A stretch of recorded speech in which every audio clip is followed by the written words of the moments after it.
तो my name is Shivam and आज हम कंप्लीट करने वाले हैं कॉम्बिनेशन ऑफ कैपेसिटर। ठीक है, संधारित्रों का संयोजन करेंगे। इसमें कुछ प्रश्न भी लेकर आया हूं मैं। ज़्यादा प्रश्न नहीं करेंगे, जो जितने ज़रूरी हैं उतने ही करेंगे, क्योंकि आगे चल के रेसिस्टेंट जो अपन पढ़ेंगे करंट इलेक्ट्रिसिटी के अंदर, वहाँ पर भी सेम चीज़ अपने को पढ़नी रहेगी प्रतिरोध के अंदर।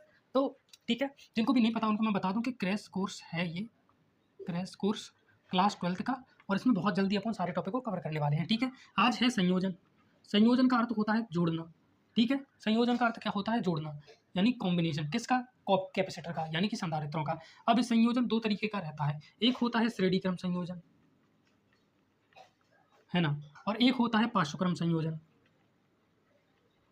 है ना। इसे बोलते हैं सीरीज कॉम्बिनेशन, सीरीज कॉम्बिनेशन, और इसे बोलते हैं पैरेलल कॉम्बिनेशन, पैरेलल कॉम्बिनेशन। अब दोनों में अंतर क्या रहता है? श्रेणी क्रम में एक ही बिंदु के मध्य, ठीक है, सॉरी थोड़ा गलत लिख दिया, सभी संधारित्र दो बिंदुओं के मध्य रहेंगे। ये कोई मानक परिभाषा नहीं है, वो आपको जरूरी होगी तो नोट्स में मिल जाएगी, वरना कोई नहीं पूछता। ठीक है, क्वेश्चन ही पूछा जाएगा सीधा।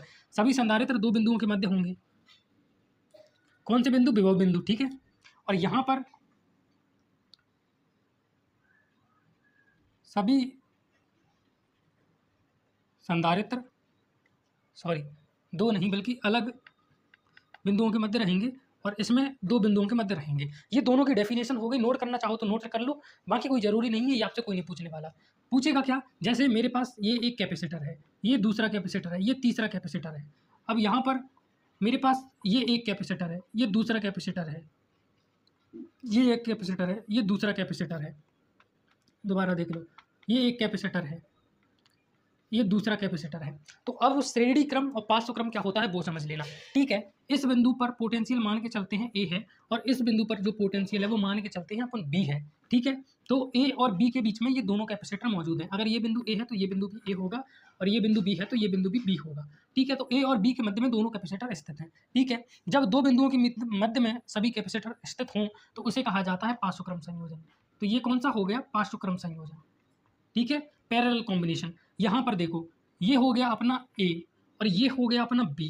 अब संधारित्र आ गया। संधारित्र के बाद बिंदु जो होता है वो बदल जाता है। तो यहाँ पर बिंदु मान के चलो एक्स हो जाएगा, फिर संधारित्र आ गया तो फिर बिंदु बदल जाएगा, तो यहाँ पर बिंदु मान के चलो बी हो गया। तो एक ए और एक्स के बीच में है, दूसरा एक्स और बाय के बीच में है, तीसरा बाय और बी के बीच में है। तो ये हो जाएगा अपना श्रेणी क्रम। क्या हो जाएगा? श्रेणी क्रम, यानी कि सीरीज कॉम्बिनेशन। सीरीज कॉम्बिनेशन में सभी संधारित्र अलग अलग बिंदुओं के मध्य स्थित होते हैं। पहला है ए और एक्स के बीच में, दूसरा है एक्स और बाय के बीच में, तीसरा है बाय और बी के बीच में। पोटेंशियल तभी चेंज होता है, पोटेंशियल तभी चेंज होता है जब उसके बीच में कोई अवरोध उत्पन्न हो जाए, प्रतिरोध आ जाए या कैपेसिटर आ जाए, है ना। जैसे यहाँ पर देखोगे तो यहाँ पर बिंदु ए था, तो यहाँ पर भी बिंदु ए ही रहा और यहाँ पर भी बिंदु ए ही रहा। जैसे ही कैपेसिटर आया यहाँ पर मान के चलो बिंदु बी हो गया, तो यहाँ पर भी बिंदु बी ही रहा, यहाँ पर भी बिंदु बी ही रहा। ठीक है, जैसे ही कैपेसिटर आया बिंदु चेंज होकर बी हो गया। अब यहाँ पर भी बिंदु बी ही रहा, यहाँ पर भी बिंदु बी ही रहा। तो यहाँ पर ये दोनों ए और बी के बी के बीच में है, और यहाँ पर भी ए और बी के बीच में मौजूद है। और यहाँ पर ऐसा नहीं है, यहाँ पर ये एक ए और एक्स के बीच में है, यहाँ पर ये एक्स और बाय के बीच में है, यहाँ पर ये बाय और बी के बीच में है। क्योंकि जैसे ही कैपेसिटर आएगा बिंदु चेंज हो जाएगा, और जैसे जैसे आप आगे बढ़ोगे सब चीज़ें आपको समझ में आ जाएगी, कौन सा श्रेणी क्रम है, कौन सा पार्श्व क्रम है। ठीक है, इस कॉम्बिनेशन को देखो, इस बिंदु को मैंने नाम दे दिया मान के चलो ए। इस बिंदु को नाम क्या दूंगा? फिर मैं ए ही दूंगा, क्योंकि ये ए है तो ये भी ए रहेगा, और ये बिंदु भी ए ही रहेगा। ठीक है, जब तक कोई संधारित्र नहीं आएगा तब तक बिंदु चेंज नहीं होगा। अब यहाँ पर संधारित्र आ गया तो ये बिंदु चेंज कर लिया, मान के चलो बी हो गया, सी हो गया। ये बिंदु यहाँ पर चेंज करके मान लो बी हो गया, कुछ भी मान सकते हो अपने हिसाब से। ठीक है, ये हो गया बिंदु बी, ये हो गया बिंदु सी। अब जैसे ही एक और संधारित्र आया, ये बिंदु हो गया डी, क्योंकि संधारित्र आने से बिंदु चेंज हो जाता है। क्या हो गया? बिंदु डी हो गया। ये बिंदु डी है तो ये भी बिंदु डी होगा, ये भी बिंदु डी होगा, ये भी बिंदु डी होगा, ये भी बिंदु डी होगा। ठीक है, यहाँ तक कोई दिक्कत नहीं। दोबारा देख लो, बिंदु ए था, कैपेसिटर आने के बाद बिंदु बदल के सी हो गया, दोबारा कैपेसिटर आया तो बिंदु बदल के डी हो गया, डी ही रहा, कैपेसिटर आया बिंदु बदल के बी हो गया, दोबारा कैपेसिटर आया बिंदु बदल के ए हो गया। तो जो कैपेसिटर होगा उसके बाद वाला बिंदु अलग होगा। ऐसा नहीं हो सकता कि कैपेसिटर के इस साइड भी बिंदु ए है और इस साइड भी बिंदु ए है, ऐसा नहीं हो सकता। जो कैपेसिटर आ जाएगा तो बिंदु चेंज हो जाएगा। ठीक है, हाँ, तो ये ए और सी के बीच में है, ये सी और डी के बीच में है, तो ये इनके बीच में कौन सा कॉम्बिनेशन हो रहा है? श्रेणी क्रम, श्रेणी क्रम। क्योंकि ये ए और सी और डी अलग अलग बिंदु के बीच में, ए और बी और डी अलग अलग बिंदु हैं, तो ये भी कौन सा हो जाएगा? श्रेणी क्रम हो जाएगा, श्रेणी क्रम हो जाएगा। पर अगर आप इनको देखो, ये टोटल ए और डी के बीच में है। अगर इन दोनों को देखोगे तो ये भी ए और डी के बीच में है। अगर आप इन दोनों को देखोगे, इन दोनों संधारित्र को, तो ये ए और सी और डी के बीच में है। और टोटल देखोगे तो ये ए और डी के बीच में ही है। इन दोनों को देखोगे टोटल करके तो ये भी ए और डी के बीच में ही है। यानी इन दोनों को ले लिया जाए, दोनों संधारित्रों को मिलाकर ले लिया जाए तो ये दोनों कहाँ पर मौजूद हैं? पाँचवें क्रम में, पाँचवें क्रम में। तो इसमें आपको श्रेणी क्रम भी देखा जा रहा है, पाँचवें क्रम भी देखा जा रहा है, इसीलिए इसे बोला जाता है मिश्रित संयोजन। मिश्रित संयोजन, ठीक है, मिक्स कॉम्बिनेशन, ठीक है, मिक्स बोल दिया इसको। तो इसको आप नोट डाउन कर लो, आप थोड़ा क्लियर बना लो, मैंने थोड़ा यहाँ पर घासा काट दिया। ओके, तो आगे बढ़ते हैं।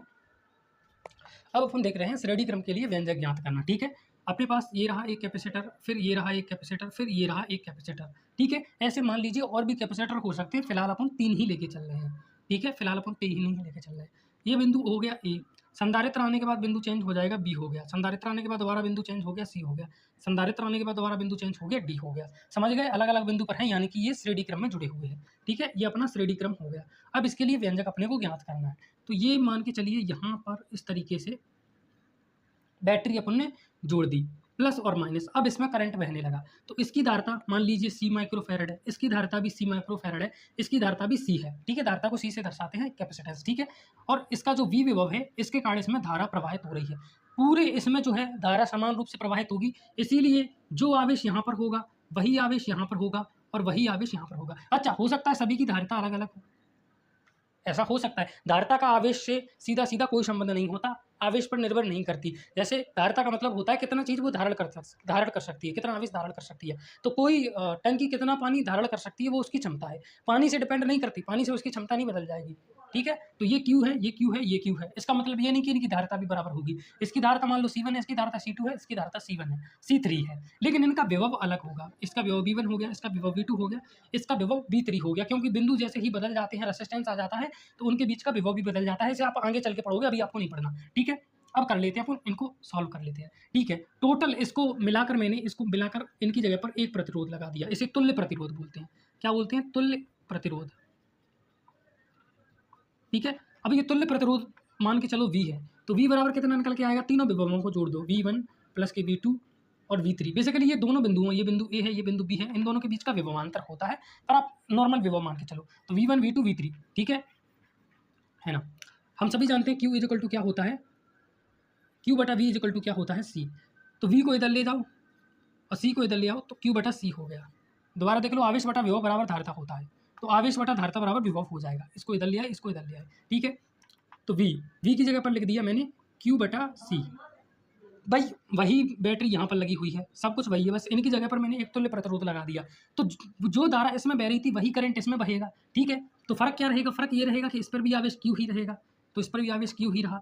अब इसका विभव V1 है, इसका विभव V1 है, तो विभव इक्वल टू आवेश बटा धारिता। इसका आवेश Q है, बटे धारिता है इसकी C1 प्लस के V2 देख लो, इसका आवेश है Q बटे इसकी धारिता है C2 प्लस के विभव है V3, Q आवेश और C3 अपनी धारिता। दोबारा समझ लो, एक बार और बता देता हूँ, कोई दिक्कत नहीं होगी आपको। विभव इक्वल टू होता है आवेश बटा धारिता, ये फॉर्मूला आपने पहले से पढ़ रखा होगा, ठीक है। तो अब टोटल विभव जोड़ दिया जाए तो नेट विभव इनका V हो गया। V कितना निकल के आया? V1 V2 V3 तीनों को जोड़कर, V1 V2 V3 तीनों को जोड़कर विभव इक्वल टू होता है आवेश बटा धारिता, आवेश बटा धारिता, आवेश बटा धारिता, आवेश बटा धारिता, आवेश बटा धारिता। इसकी धारिता है C1, इसकी धारिता C2, इसकी धारिता C3। करंट डिपेंड करता है किस पर? करंट देखो V इक्वल टू होता है IR, तो ये जो करंट है ये विभव और प्रतिरोध पर डिपेंड करता है, ठीक है, और किसी चीज़ पर डिपेंड नहीं करता। अब इनका जो टोटल विभव है वो V है, तो इधर भी विभव समान है, इधर भी विभव समान है। अगर तीनों को जोड़ लिया जाए तो इतना ही विभव होगा, तो इधर विभव है, वही विभव इधर है, V equal to V1 plus V2 V3, यानी विभव समान हो गया। और इन तीनों का प्रतिरोध जोड़ लिया जाए, प्रतिरोध अभी आपने पढ़ा नहीं है, आगे जाके पढ़ोगे, तो प्रतिरोध इसके प्रतिरोध के बराबर ही आएगा। तो जब दोनों का विभव और प्रतिरोध बराबर है तो धारा भी समान होगी, इसे आप आगे जाके पढ़ोगे, ठीक है। Q से Q कट गया, यहाँ पर बचा 1/C बराबर 1/C1 प्लस के 1/C2 प्लस के 1/C3। तो ये फॉर्मूला निकल के आ गया। सीरीज कॉम्बिनेशन के लिए मैं यहाँ पर लिख देता हूँ 1/C equal to 1/C1 plus 1/C2 plus के 1/C3 डैश, ठीक है। अब इसको मैं माइनस कर देता हूँ, ठीक है, हटा देता हूँ। ये श्रेणी क्रम के लिए डेरिवेशन निकल के आ गई, इसको नोट कर लेना बढ़िया तरीके से। अब श्रेणी क्रम के लिए जैसे निकाली है वैसे ही अपन निकाल लेते हैं पाँचवें क्रम के लिए, ठीक है। पाँचवें क्रम के लिए पैरेलल कॉम्बिनेशन के लिए, पैरेलल कॉम्बिनेशन में क्या होगा? एक प्रतिरोध ये है, दूसरा प्रतिरोध ये है, तीसरा प्रतिरोध ये है, ठीक है। तीसरा प्रतिरोध ये है, ये रहा बिंदु A, ये रहा बिंदु B। अगर बिंदु सेम रहता है तो विभव भी सेम रहता है, ठीक है। अगर दोनों बिंदु सेम है तो विभव भी सेम है। तो इसका विभव अगर बी है तो इसका विभव भी बी ही होगा, इसका विभव भी बी ही होगा, ठीक है। देख लो बैटरी जोड़ी नहीं है मैंने यहाँ पर, ये बैटरी जोड़ ली प्लस माइनस, तो जो इसका विभव है वी वही इन तीनों का विभव रहेगा, समान ही रहेगा क्योंकि बिंदु समान है। पाठ्यक्रम में दो ही बिंदुओं के बीच में तीनों स्थित होते हैं, इतना पता है, अभी बताया था मैंने आपको, ठीक है। लेकिन अब करंट इसमें से आएगा तो आधा करंट इधर चला जाएगा, आधा करंट इधर चला जाएगा, आधा करंट इधर आ जाएगा, करंट तीन भागों में बढ़ जाएगा। तो इस पर आवेश Q1 है मान लीजिए, इस पर आवेश Q2 है, इस पर आवेश Q3 हो जाएगा, ठीक है। आवेश तीनों में अलग अलग चला जाएगा। इसकी धारिता C1 है, इसकी धारिता C2 है, इसकी धारिता C3 है मान लीजिए। वही धारिता इक्वल टू होता है आवेश बटा विभव, तो आवेश इक्वल टू हो जाएगा धारिता गुणित विभव, ठीक है। विभव इधर मल्टीप्लाई में पहुंच गया। तो टोटल आवेश मान लीजिए Q है, तो Q बराबर Q1 Q2 Q3, तीनों को जोड़ दो, Q1 Q2 Q3, तो ये तुल्य आवेश निकल के आ गया। Q इक्वल टू है C into B, C into B, C into B, C into B, C into B, Q equal to हो गया C इंटू बी। टोटल धारिता इसकी C है, मान के चलो। पहले आवेश की धारिता C1 है, दूसरे आवेश की धारिता C2 है, तीसरे आवेश की धारिता C1 है, और विभव तीनों का समान है, ठीक है। तो विभव कैंसिल, क्योंकि विभव तीनों का समान है। तो C is equal to C1 plus C2 plus के C3, तो ये निकल के आ गया पैरेलल कॉम्बिनेशन के लिए, C is equal to C1 plus के C2 प्लस के C3। यहाँ तक तो कोई दिक्कत नहीं होगी आपको, इसको नोट करना चाहो तो नोट कर लो। अब अपन आगे बढ़ रहे हैं, ठीक है। वीडियो की लेंथ भी कोई ज़्यादा नहीं हुई है, 13 मिनट हुई है।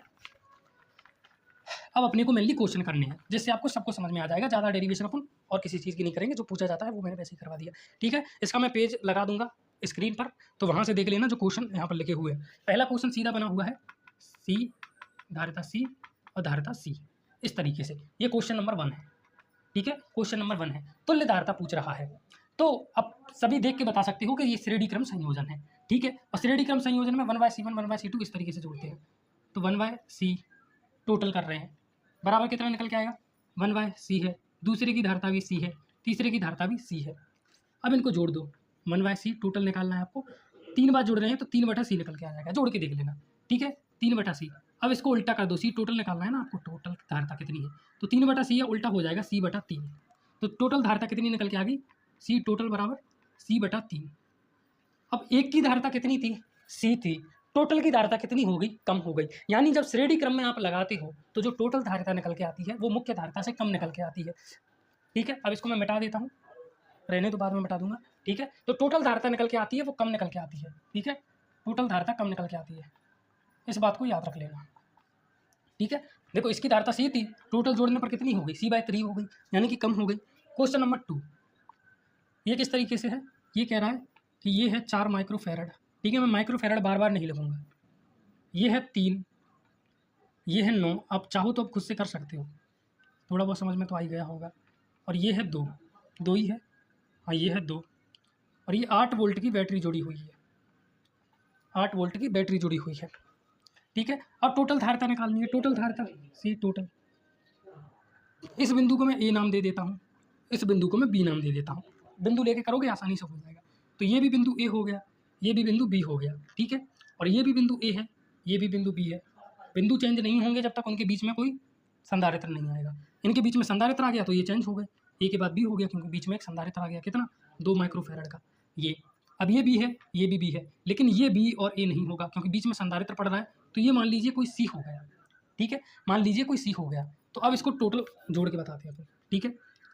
पहला संधारित्र ये रहा। अब देखो ये C है और ये B है, ये B है तो ये भी B रहेगा। B और C के बीच में 3 है और B और C के बीच में ही 9 है।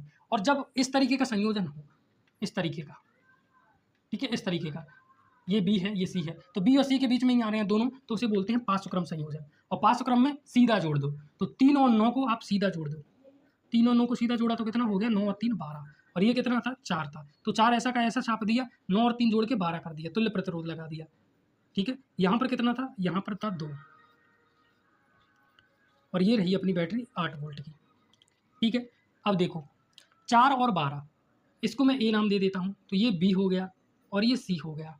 A और B के बीच में, B और C के बीच में, अलग अलग के बीच में है, तो कैसे जोड़ेंगे, इस तरीके से जोड़ेंगे। अब एक शॉर्ट ट्रिक बता देता हूँ मैं आपको इसकी, जैसे 1/C बराबर हो गया 1/C1 प्लस के 1/C2, इस तरीके से ही जोड़ते हैं। मान लो 2 ही हैं यहाँ पर, तो इनको कैसे सॉल्व करोगे, C2 आगे मल्टीप्लाई में चला जाएगा, प्लस के C1 इधर मल्टीप्लाई में चला जाएगा, नीचे दोनों का मल्टीप्लाई हो जाएगा, C1 C2 एलसीएम निकाला है बेसिकली, इसका इसमें मल्टीप्लाई, इसका इसमें मल्टीप्लाई, दोनों का आपस में मल्टीप्लाई, और इधर है 1/C, तो इसका उल्टा कर दो तो ये C हो गया, और ये क्या निकल के आ गया, C1 प्लस के C2 जो नीचे था वो ऊपर चल मल्टीप्लाई में था भाई, C1 इंटू C2 मल्टीप्लाई में था और C1 प्लस के C2 जो प्लस में था वो बटे में आ गया। तो कुल मिलाकर मैं आपको क्या समझाना चाहता हूँ कि दो अगर आपके पास संधारित्र हैं, कैपेसिटर हैं, तो डायरेक्ट मल्टीप्लाई करके डायरेक्ट जोड़ के भाग दे दो, ठीक है। जैसे ये है 4 और 12, क्वेश्चन करो ज़्यादा बेहतरीन तरीके से समझ में आएगा। दोनों का गुणा कर दो, 12 चौके 48, ठीक है। दोनों का गुणा कर दो, फिर दोनों को जोड़ दो, 12 और 4 16। अब 16 से 48 में भाग दे दो, तो 4 चौके 16 हो गए, 4 एकम 4, 4 दूनी 8, फिर 4 तिये 12, और वैसे भी 16 तिये 48 होती है, ठीक है।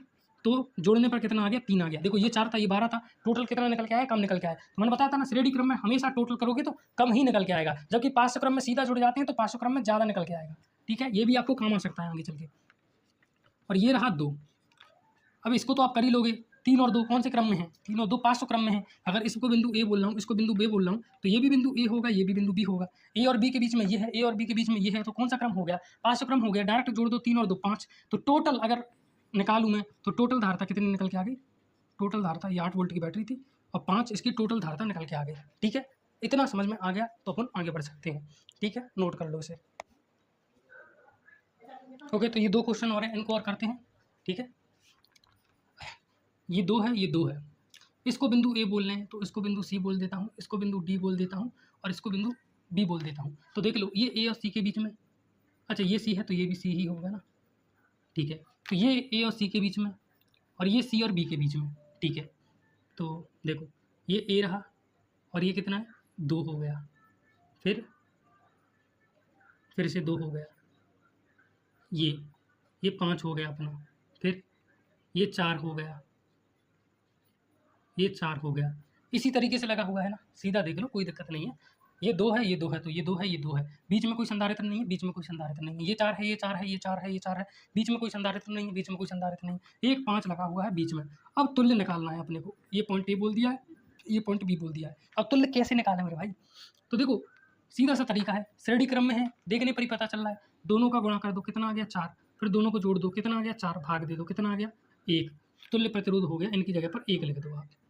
नीचे कितना है, 5 है, और नीचे 4 और 4, 4 और 4 किस में है, ये भी श्रेणी क्रम में है। तो क्या करो, 4 और 4 का गुणा कर दो, कितना आ गया 16 आ गया, फिर 4 और 4 को जोड़ दो, कितना आ गया 8 आ गया, 8 से 16 को डिवाइड कर दो, कितना निकल के आ गया 2 निकल के आ गया, कितना निकल के आ गया 2 निकल के आ गया, 2 लिख दिया। अब ये कौन से क्रम में है, ये तीनों के तीनों 500 क्रम में अपने, तो तीनों को जोड़ दो, 5 6 7 और 1 8, तो टोटल निकल के आ गया 8। टोटल धारता इसकी जो निकल के आ गई 8 निकल के आ गई। इसको देखो, ये थोड़ा बहुत बच्चों को हार्ड लगता है, पर समझ जाना, ये बिंदु ए है। अब ये बिंदु भी ए रहेगा, ये बिंदु भी ए रहेगा, ये बिंदु भी ए रहेगा। तो ये बिंदु ए है, ये बिंदु ए है, और ये संधारित्र तो ए के बीच में ही आ रहे हैं, तो इनको हटा दो। भाई करंट प्रवाहित होता है जहाँ पर उसको प्रतिरोध कम मिले। अब देखो, जैसे ये एक तार जा रहा है, एक तार इधर गया, एक तार इधर गया, यहाँ पर बल्ब लगा हुआ है, और ये तार ऐसे आके जुड़ गया। आपको क्या लगता है, इस तार में लाइट आएगी? नहीं, जो पूरा करंट है वो इस तरीके से आके ऐसे चला जाएगा, वो उधर जाएगा ही नहीं, क्योंकि तार का कुछ प्रतिरोध होता है, वो करंट के रास्ते में रुकावट है। तो ठीक वैसे ही अगर आप यहाँ पर देखोगे तो जो करंट आएगा वो सीधा ऐसे चला जाएगा, यहाँ पर उसे जाने की जरूरत ही नहीं है, फालतू में ये उसके रास्ते की रुकावट है, तो इनको हटा लो। अब बचता है क्या, ये ए और इसके बीच में है ये संधारित्र, ठीक है। इस पॉइंट को मैंने सी नाम दे दिया, तो ये पॉइंट हो गया सी, और फिर ये भी हो गया ए, ठीक है, ए।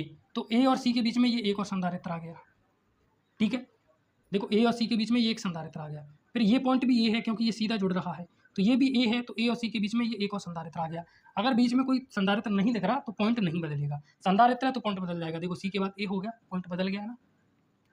अब ए और बी के बीच में एक, अच्छा ये रुको, ये पॉइंट सी नहीं है, ये पॉइंट बी ही रहेगा, ये पॉइंट बी है, इससे तार सीधा जुड़ रहा है तो ये पॉइंट भी बी ही रहेगा, इसको सी की जगह बी लिख दो। तो ये हो गया ए और बी के बीच में एक प्रतिरोध, ये हो गया ए और बी के बीच में एक प्रतिरोध, और ये हो गया, सॉरी संधारित्र, मुझे प्रतिरोध याद रह जाता है। अब इसको तो आप सॉल्व भी कर सकते हो। देखो ए और बी के बीच में एक, ए और बी के बीच में एक, ए और बी के बीच में एक। इसके अलावा और भी यहाँ पर क्वेश्चंस हैं जिनको मुझे लगता है आप खुद कर सकते हो, या फिर मैं इनको बोर्ड पर समझा दूंगा, ठीक है। बोर्ड पर मतलब आपका डिजिटल बोर्ड पर, ठीक है।